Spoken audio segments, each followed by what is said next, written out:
All right, we back. So this is part two. We just get right back into it. So as we were saying, time is not involved in manifestation, right?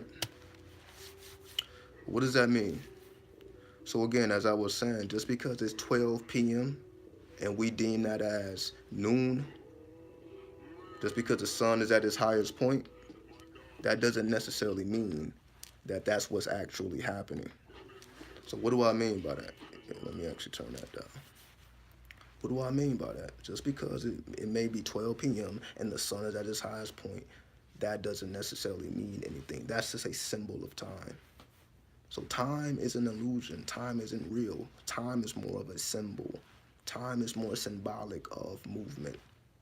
But time isn't actually real as we perceive it. So again, just because we see the sun going from the sunrise to the sunset, just because we see that, that's more so the symbol of time. That doesn't necessarily mean it's 2 p.m., 3 p.m., 4 p.m. That's a creation of man. That's how we measure the cycle of the sun. That's how we measure the cycle of the moon, with the moon phases, the moon cycles, so on and so forth, right? So that's our human construction of time, but that's not necessarily what's actually happening, because there is actually no time. There is just movement, or there is just energy.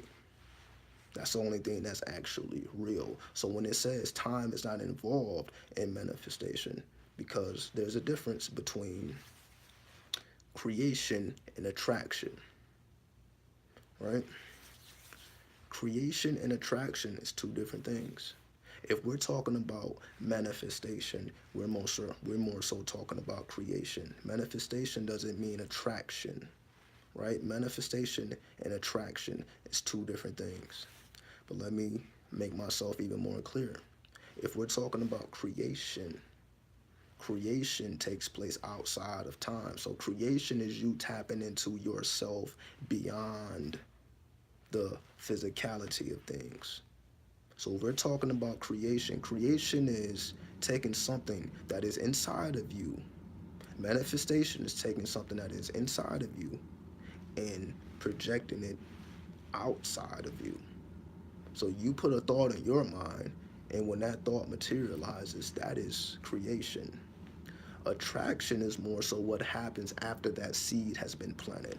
After you have planted the seed of what you desire to bring into existence, then attraction takes over. Attraction is more so like the momentum I spoke about in part one. Momentum. So the attraction comes after the seed has been planted. After the seed has been planted, then it gains momentum. And when it gains momentum, it starts to attract the people, places, and things, the synchronicity, so on and so forth. So attraction takes place after the fact, which is why I titled this From Creation to Attraction, just to make that clear. Because we don't start at attraction. Attraction is after the momentum has been circulated, after the momentum has been generated, after it's already in motion. Right? So just to make that clear. So, in the divine mind, thought and object are one. In the divine mind, thought, object are one and the same. There's no separation between the thought of a thing and that actual thing, because we know sound creates matter. You can say thoughts is sound, then the materialization of those thoughts is matter. But they are the same thing. Sound is matter, matter is sound. It's just different degrees of vibration. That's the only difference. Different degrees of vibration, but it is the same energy, just in a different form. Depending on how fast energy is moving, it could appear as sound or it can appear as matter. The only variation is the speed, the vibration. That's the only thing that makes something appear to be intangible versus something appearing to be tangible. The only difference is frequency or vibration. Again, vibration is feminine, frequency is masculine, because I know we like to throw those words in together. Vibration is feminine, frequency is masculine. Frequency is like emitting a frequency. Vibration is a movement, right? From the vibration comes the frequency. The vibration starts to emit frequency, just to make the clarification between those two energies, right? So there's no difference between thought an object in a divine mind. So what do we mean by the divine mind? The divine mind is essentially the real you. The real you, the voice you hear inside your head. You know, when you are creating inside of yourself, you are creating with the divine mind. You create with the divine mind. You can say you attract with the human mind, right? When you are actually working the human body. The divine mind is when you are still, when you are moving your mind, when your body is stilled. That is the divine mind. You can say when you are in a meditative state, you are exercising your divine mind. When you are in your human state, when you are going about doing things, going places, doing that, that's when the attraction takes place once you have gained your momentum, right? So just to make that clarification. Because again, it's a lot of information out here, right? And just with a little clarification, it would all make sense, right? So just in case there's no clarification, let me give you the clarification, right? So we can understand. So when one person says that and another person says that, we can kind of understand where they're getting at so we don't get lost when we hear one person is using vibration, one person is using frequency, one person is using creation, another person is using manifestation, someone else is using attraction. Now that we have a definition for all these terms, we can kind of see, okay, what they're really talking about is this, or what they're really talking about is that. We can put it into, we can section it and put it in place in our own minds and not really get caught up in what the person is actually saying. We can kind of read between the lines when we hear these things. So, next thing. Even if you don't have a dollar, meditate on the object for 3 days, aka direct manifestation. Manifestation happens by itself on the outside. Let me read that again. Even if you don't have a dollar, meditate on the object for 3 days, right? For 3 days, 72 hours, which is direct manifestation.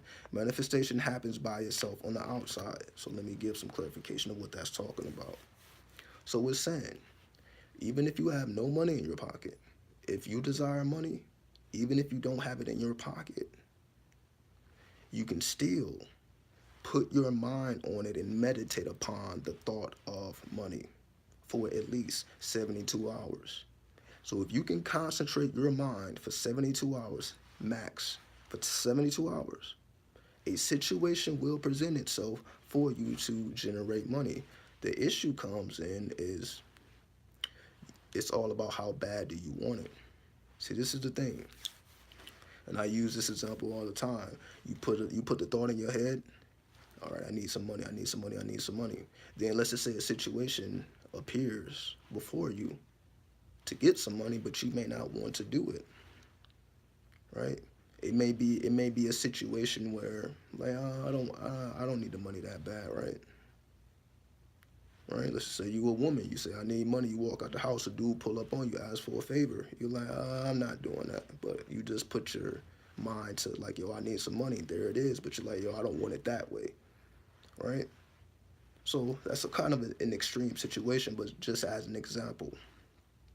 So if you put money on your mind, within 72 hours, the situation will present itself, but it's more so you have to be willing to take it once it presents itself.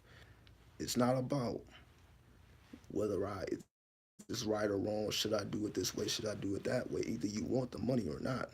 Again, manifestation happens by itself on the outside. So once you have planted the seed of money and have concentrated your thought on that for at least 72 hours, when the situation presents itself, you must be willing to take it because it's all about how bad do you want it. Most people just don't want it that bad because they're like, oh, I'm not going to do that, or I'm not going to do that, or they're trying to get the money through a certain type of medium, right? They want the money to come through a certain medium, and they close themselves off to other mediums. But you just have to ask yourself, how bad do you want the money? Because if you plant that seed, then that seed starts to gain momentum because again, you're concentrating your mind on it. So it's more so you're not necessarily concentrating on how the money is coming, just the thought and the frequency of money. Remember, in the divine mind, the thought and the object, there is no separation. So just by you concentrating on the thought, you are aligning yourself with the frequency of money. You think money, money on my mind, right? And money on my mental. Money on your mind and situations appear. Then you have to capitalize off of the situation, off of the opportunity once it presents itself, right? So it's not about what you won't do. It's all about what are you willing to do. We have to make that separation. It's not about what you don't want or what you're not going to be doing. It's all about what are you willing to do. Because if you are willing to do anything to get that bread, then trust me, the money is going to come a lot easier. But if you're trying to funnel it all through one means or a certain means, then that's going to take obviously longer than 3 days. But if we're just talking about you just need some money in your pocket, then the money can come from absolutely anywhere, right? So just keeping that in mind. Let's go forward. Matter is vaporous. There is no substance to matter. Understanding and living this reality, right? So that's one thing. Matter is vaporous, meaning matter is not solid as we see it as when we look at it through the physical eyes. When we look through the physical eyes, we are collapsing the waves into particles, right? Say, what are you reading from? These are my personal notes, right? Personal notes. So, matter is vaporous, right? So, just because something appears to be solid, again, when we perceive, attention creates, right? So when we perceive things, we are collapsing waves into particles, right? This is all quantum physics. However, just because we are collapsing those waves into particles does not mean those particles are just particles, because once you take your attention off of it, those particles become waves again. So what are they really? Are they really particles or are they really waves? Well, quantum physics says they're both. Particles can behave as waves, waves can behave as particles. This is why matter is vaporous. When you collapse particles, when you collapse waves into particles, when you gaze at something, that's only until you take your gaze off of it, then it comes back to a wave. The particle becomes a wave, the wave becomes a particle. It's just this back and forth, back and forth. They are both. So it is neither a wave or a particle, actually, if we want to be honest. It is neither a wave or a particle. Its behavior is determined upon the attention. Are you looking at it from the divine mind? Because when you look at it from the divine mind, you see waves. Or are you looking at it from the human mind or the logical mind, then you see particles. But they are neither. This is why it says there is no substance to matter, because it is neither the wave or the particle. You can say it's both or it's neither. It's something completely different. It all depends on the intention of the observer, right? Either you observing from the divine mind or you observing from the human mind, and based on that determination will determine the behavior of the so-called particle or the so-called wave. Okay? Next, the outer does not exist by itself. It is supported by the mind. Okay? The outer does not exist by itself. It is supported by the mind. No mind, no outer. Right? If there was no mind, then there would be nothing around us. If there was nothing around us, it would be no mind. They are one and the same. So we cannot separate it. So there is no separating the internal from the external, as above, so below. There is no separating them. They are actually the same thing. So you know how people like to say, as above, so below. What you think, materializes. It's not even that simple. It's a little bit more complex. It's more so saying that these are separate worlds that support each other. They need each other to exist. In other words, you can say there is no detaching from the matrix. We need the matrix. See, this is the thing, because everybody's like, yo, we got to escape the matrix. No, we need the matrix. The matrix is supported by the mind. We need to plug into the matrix in order to understand what we are and understand the dynamics of it. Then we take out, we plug in, disconnect, connect, disconnect, because they actually support one another. So the outer does not exist in and of itself. It is supported by the mind. So the outer cannot be in and of itself without the mind. The mind cannot be without the outer. They are one and the same. Okay? Inner work creates change. You are not stuck in any situation. Okay? Inner work creates change. You are not stuck in any situation. Inner work, not outer work. So this is very important. So that's why it's not about getting another job, moving to a different city, getting in a different relationship, or getting out of a relationship, so on and so forth. All these outer things that we be thinking about, maybe I need to change this, or I need to get over here, do this. That's not what changes things. What changes things is not when you get up and physically do anything, even though that's what we think, but that's not the actual reality. What actually creates change is the internal work. Because again, that outer is not in and of itself. It is supported by the mind. So you must change the mind, the inner work. You know, we all kind of know this already, but let's just lay it all out so that we can understand it as a full science. Because these are not separate components. They are all working simultaneously. It's like they are multidimensional layers of the same reality. Okay? Inner work creates change. So it's not about what you're doing. Again, it's not about getting paid, getting a better job, making more money, working at a different corporation, doing this, doing that. That's not what creates change. It has to be internal. You have to change from the inside out. You must change your mind. You have to change what you concentrate on, what thoughts you give energy. You have to change your concentration. Your concentration must change. So the same way where a person can be concentrated on something that actually doesn't benefit them at all. To me, that's what gossip is, right? Gossip is concentrating your mind on something that does nothing for you. It's literally a waste of energy. You are wasting your energy because nothing changes. You can talk about another person all day, but then you still have to face your reality. Or you can use that same time and be changing your own mind and what you are concentrated upon. Then your reality starts to change from the inside out. It's all about what thoughts do you choose to concentrate, because what is concentration? Concentration is just compression, right? Concentration is compression.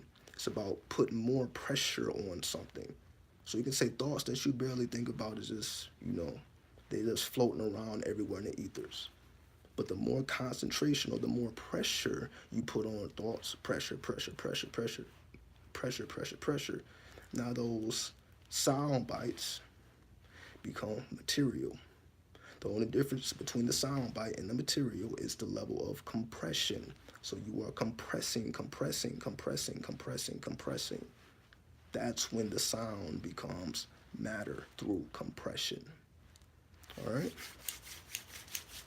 Hopefully y'all following along. Got a couple more points and we out of here. Matter is a frozen reality. Right? Walk with the truth that every moment is new. One more time. Matter is a frozen reality. Walk with the truth that every moment is new. So again, we've all heard same shit, different day. All right, well, like, what's going on with you, man? Same thing. It's never the same thing. Every moment is new. And you have that has to be your mentality. Your mentality has to be every moment is new. So, corner every single day, right? You can go to the same corner every single day. You can take the same routes every single day. But each moment is unique. Each moment is new. It's never same shit, different day. That's never the reality. And the people that think like that, you see, they are projecting that reality because that's what they are thinking, but that's not necessarily the truth. We can create a false reality within this matrix if we choose, because that's just the power of the creator.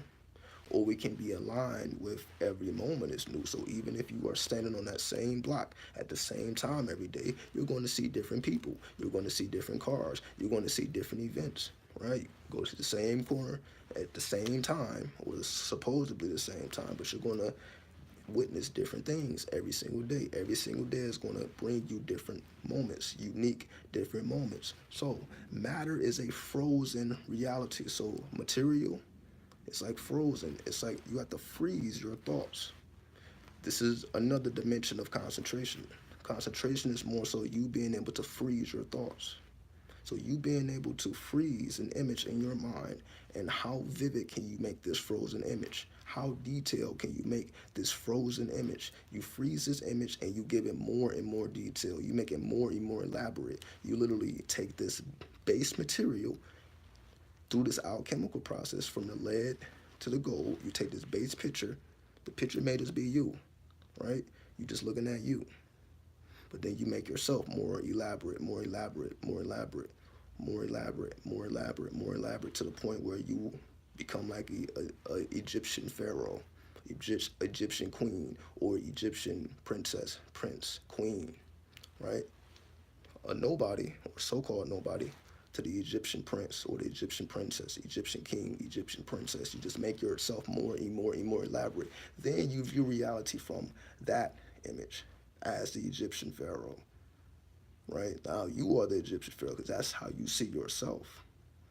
Then you walk in that light. You bring life to that reality versus, I'm not that, then versus, this is who I am. This is the reality that I am bringing into existence from the inside out with my divine mind, right? Matter is a frozen reality, okay? Almost. Okay, so matter is a frozen reality, walking in truth that every moment is new, and reality can be changed at will. So that's the third part of it. Reality can be changed at will. We will our reality into existence, and when we are ready to will a new reality into existence, we go through the same process. So we're never stuck here, right? We're never stuck here. We can always make the conscious decision using our willpower through compressing our thoughts to always be over here. So even if we are over here, we are never stuck. The illusion says, okay, you got to work your way up, Nah. The illusion says that you can place yourself over here at any time through compressing your thoughts. You can always place yourself here. There's nothing stopping you from going from here to here. The only thing stopping you is your willpower and your concentration of the truth, the true reality, right?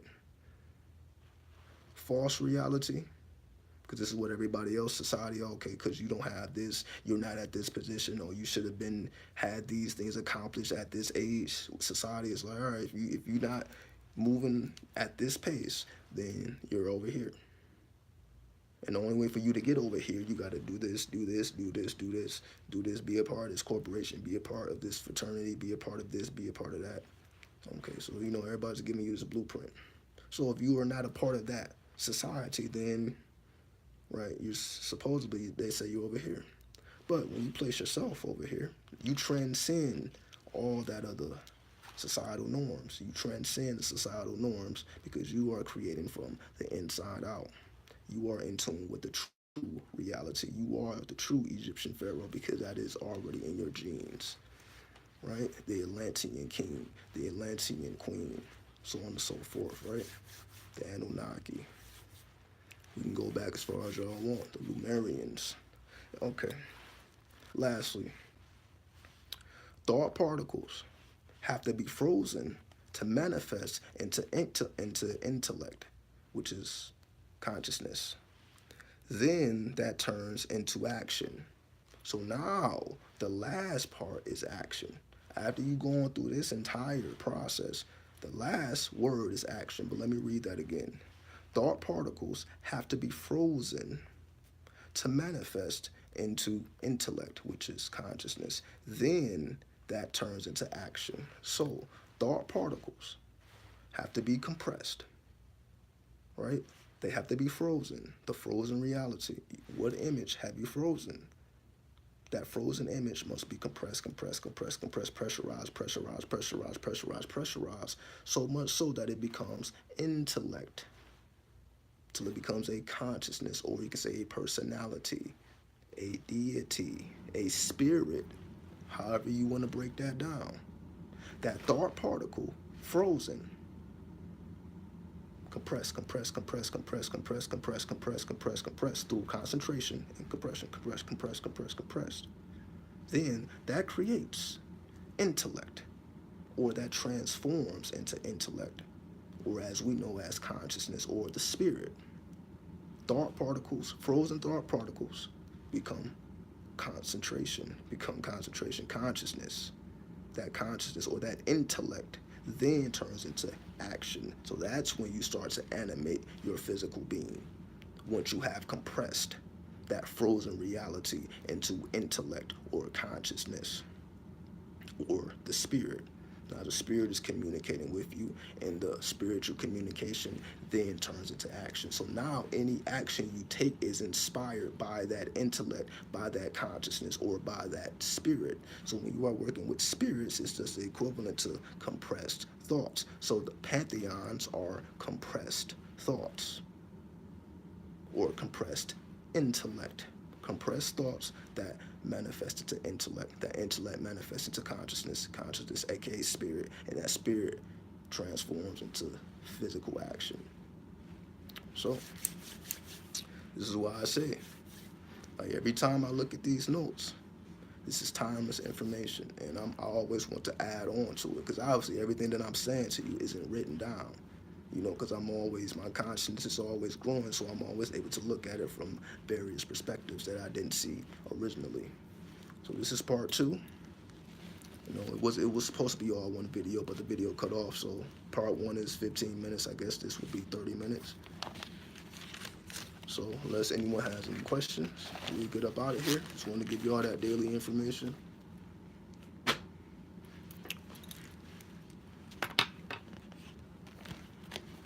And